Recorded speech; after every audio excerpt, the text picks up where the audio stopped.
Level design is one of the most underrated aspects of creating a game.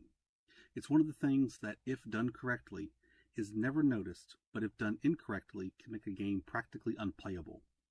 And while all level design is important, the opening level design is vital to get right.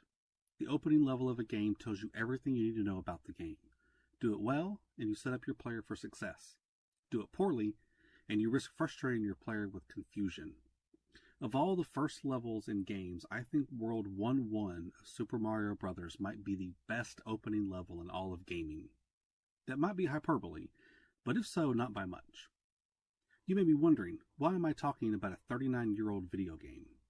I've recently introduced my children to video games for the first time, and I've watched as they have learned not only how to play individual games, but how to play video games as a whole. That got me walking down this road of thinking about level design and how important it is for newer gamers. And that's when I realized just how important 1-1 is to the history of gaming. Super Mario Bros. Was released at the beginning of the video game resurgence, 2 years after the video game crash of 1983. Video games were still a foreign entity, and the public needed to be eased into the genre with a game that would hold its hand through the adventures provided. And that is where 1-1 excels. What do you need in an opening level? You need to introduce the player to the world they'll be operating in. You need to acclimate the player to how the game will be played. You need to introduce the player to the different types of movement and when they should be done. You need to show the player the different features of the game, and you need to show the player what will oppose them throughout the game. 1-1 does all of this perfectly.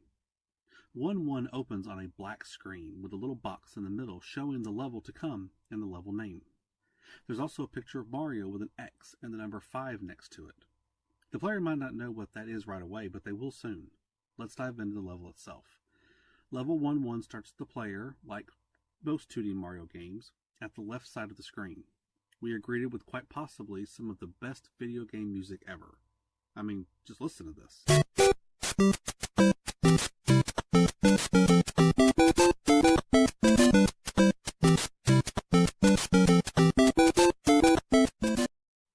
As the level begins, we can already see several things that communicate a lot of information to the player that the player probably doesn't even notice. Mario starts on the left side of the screen with an entire screen's worth of space to his right, telling the player that he will be moving to the right. There are bright golden boxes with question marks on them standing out in a world of brown and blue. The first thing communicated to the player is movement, so the player will naturally move to the right. As the player moves, he will encounter the first ever enemy, the Goomba, and must consider what to do about this strange creature. A first-time gamer holding this strange controller in their hands for the first time will most likely continue on their rightward march and run right into the Goomba. Mario dies, telling the player that he cannot run into any of these strange enemies. We see the black screen once again, only now there is a 4 next to the X. Death is not an automatic end of the game, but there is a limit to the number of mistakes the player can make. Even in death, the game teaches. The player is returned to the level. Okay, you can't run into enemies.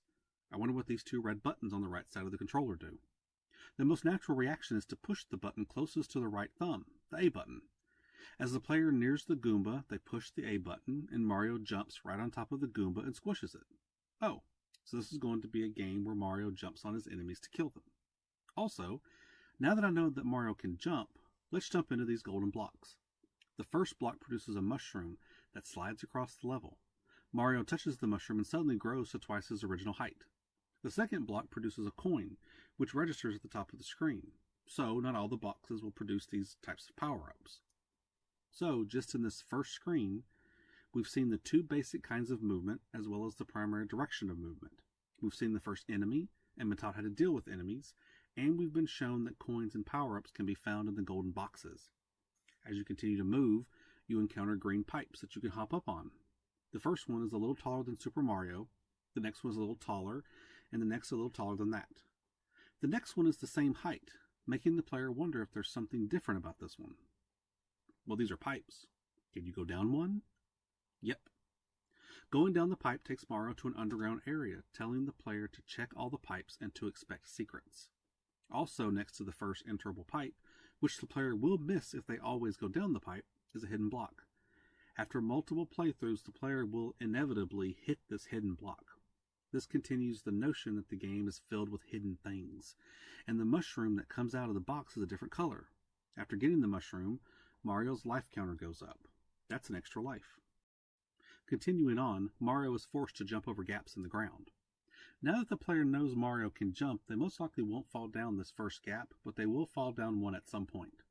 Just over the gap, there is another golden box. When the player hits it, instead of a coin or a mushroom, a flower grows out of it.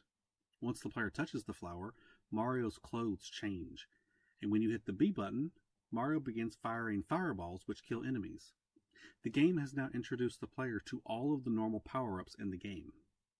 Further along the level, the player will encounter the other major enemy in Mario, the Koopa Troopa. Upon jumping on the top of these turtle-like creatures, the enemy doesn't disappear like the Goomba. It becomes a shell that Mario can kick, and these shells bounce back once they hit something hard. Also, next to the first Koopa Troopa is a hidden Power Star.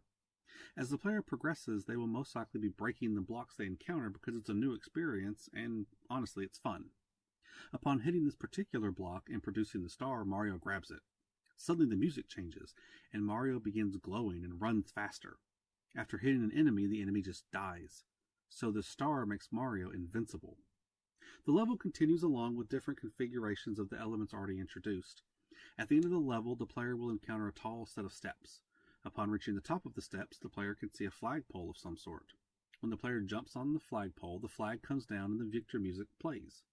Mario walks into the nearby castle with fireworks appearing in the sky. And that's it. It's a great opening level to a game, and what turned out to be a franchise spanning almost 50 years. I realize I've gone into this in excruciating detail, far more in depth than anyone should probably ever go into a single level. But I think it's important to show just how good the level design was.